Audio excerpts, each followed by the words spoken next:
know why Trump hit Syria. I've studied Trump enough to know his calculus. He is a nationalist. He is a patriot. He believes the U.S. should control its own sovereignty. But that doesn't mean he won't use the globalist infrastructure to carry out operations he thinks are for the greater good of the United States and the planet. And I disagree with the president's calculus. Now, a lot of people would say, tune in next segment and I'll tell you. But I've laid out a lot of questions here because I want to get people thinking. But I know why this happened. I don't just know this from my sources or my research. I know it from watching what happened with Trump last year and watching everything else he does, how he creates uncertainty, how he creates concern, mystique.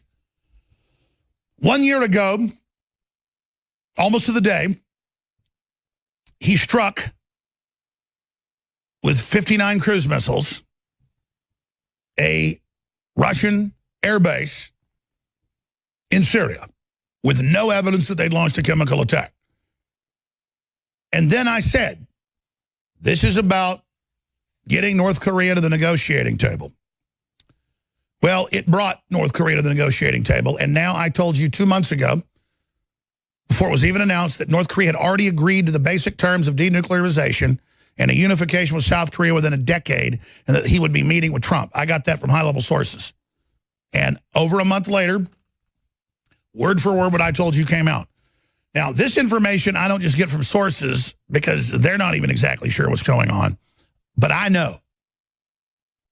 This is about total uncertainty to Russia, total uncertainty to Syria, but more importantly to China and North Korea, to have Mattis come out and say, we don't have any evidence, it'll take weeks to find out who's behind it. To have Pompeo just say we killed a bunch of Russians last week, very, very cryptically, to put out mixed messages when other governments don't do this.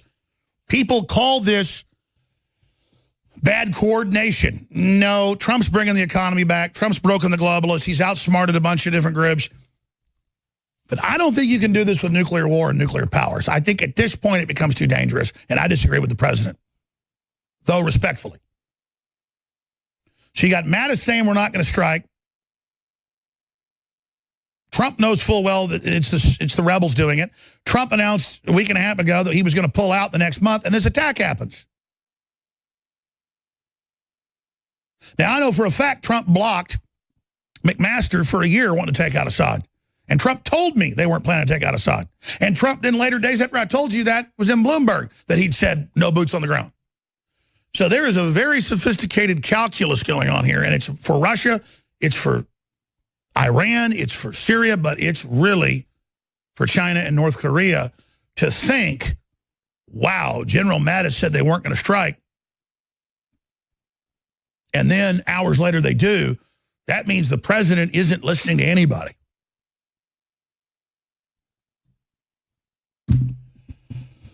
So that's what's going on. But here's the deal.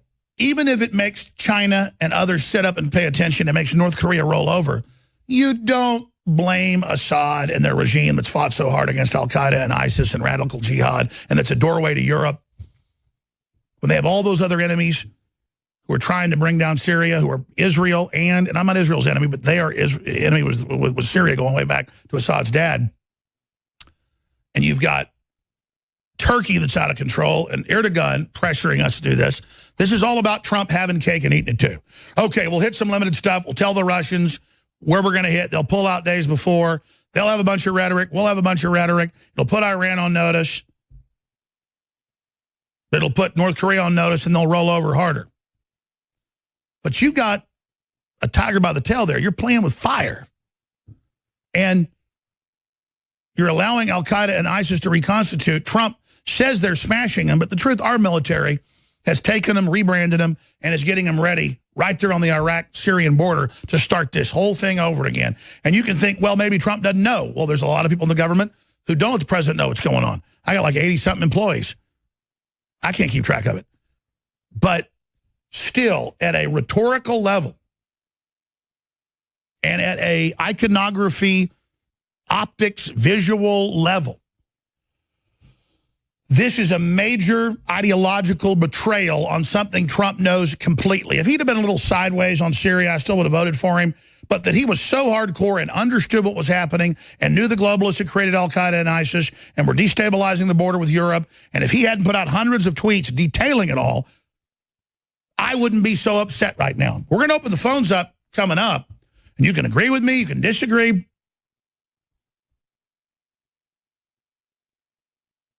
But I'd say 80% of people who are conservatives, Christians, or libertarians agree with me on YouTube, Facebook, Twitter, Infowars.com. 20% don't. But, man, out of liberals, they're just like, let's nuke, let's kill Assad, you traitor Jones. Or let's kill Putin, let's have war. And they are just Fruit Loop land. And how did it become that where Alex Jones, Tucker Carlson, Laura Ingraham was President Trump, but now I guess he's not on that team. And then we just go with no evidence Assad did this, worse than the stuff in Iraq. At least Powell showed fake trucks and anthrax in his hand and all this other stuff. The British trucks they showed had been sold to him in the 80s to fight the Iran-Iraq war. They were hydrogen balloons tethered to a truck, so you'd have cameras on it directing artillery. They said that was an anthrax machine. It was all lies.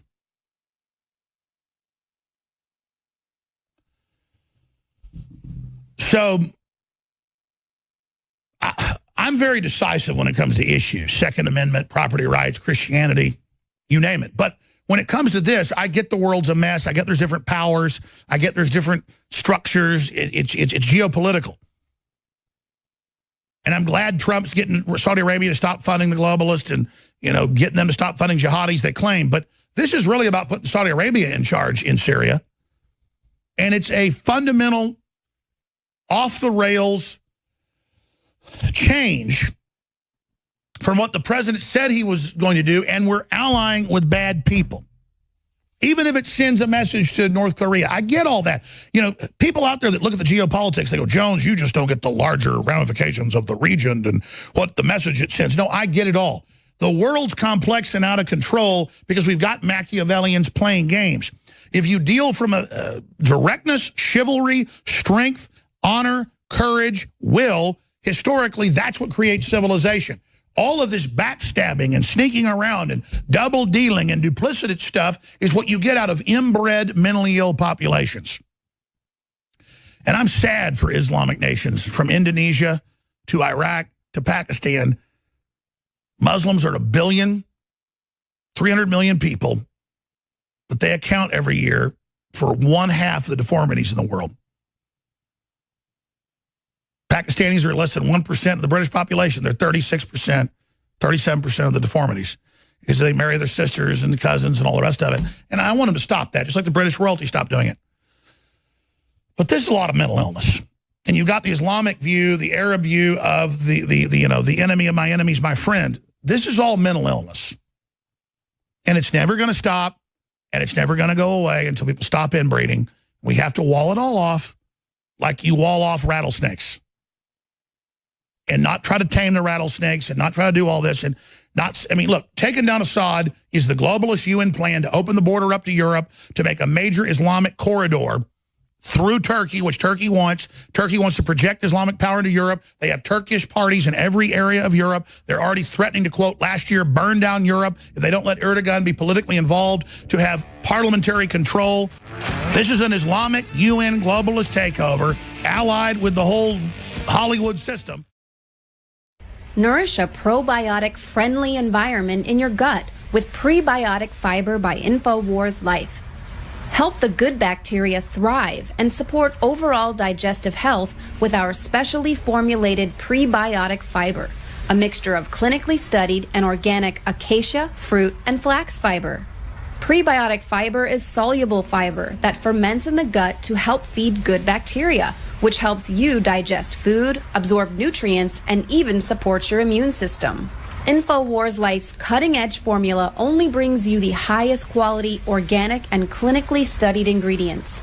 Cheap prebiotic fibers are used up only at the beginning of the colon, but our premium organic acacia fiber is slowly digested by the good bacteria throughout the entire colon for maximum prebiotic effect. Head to InfoWarsLife.com or call 1-888-253-3139.